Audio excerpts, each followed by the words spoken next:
75% des nouvelles maladies humaines proviennent du monde animal. Pour lutter contre cet état de fait est né un concept universitaire nommé One Health, ou une seule santé en français, qui considère que l'on peut agir sur la santé humaine par la santé animale et par la santé environnementale, et réciproquement. Car ensemble on est plus fort. Que si les vétérinaires travaillent avec les médecins et les gens du pays, on peut lutter intelligemment contre une maladie. Par exemple, en Afrique, on a vacciné les chiens contre la rage pour éviter que les humains l'attrapent, et cela a très bien marché. Et on pourrait éradiquer la rage de cette façon-là. Donc, Anna Une Seule Santé s'est inspirée de ce concept exceptionnel pour créer des formations exceptionnelles en formation continue pour apporter des connaissances à des personnes qui ont déjà un métier mais qui veulent le faire évoluer pour mieux l'adapter à la société. Cette formation est courte, ne dure que 14 heures. Anna fait du One Health car elle mélange 3 matières dans le même cours. Ici, l'agriculture, l'alimentation et la santé.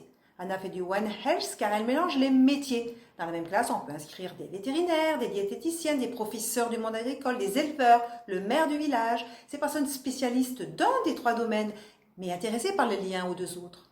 Anna fait du One Health car mixte 3 façons d'apprendre.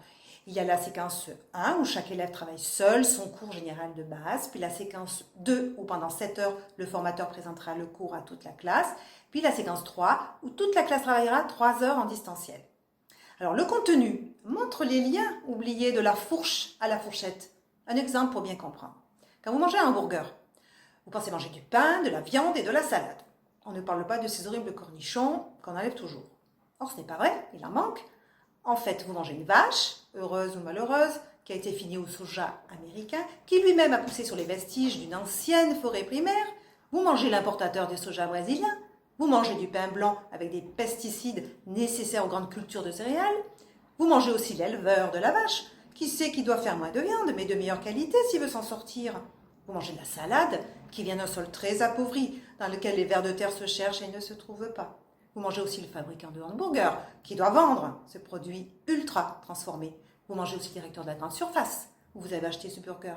Vous mangez aussi le docteur, qui trouve que votre côlon est très irritable et inflammatoire. Bref, dans cette formation, vous allez comprendre les liens entre les maillons de la chaîne du système alimentaire pour convaincre vos clients, patients et collaborateurs à la nécessité de la transition agroécologique et alimentaire.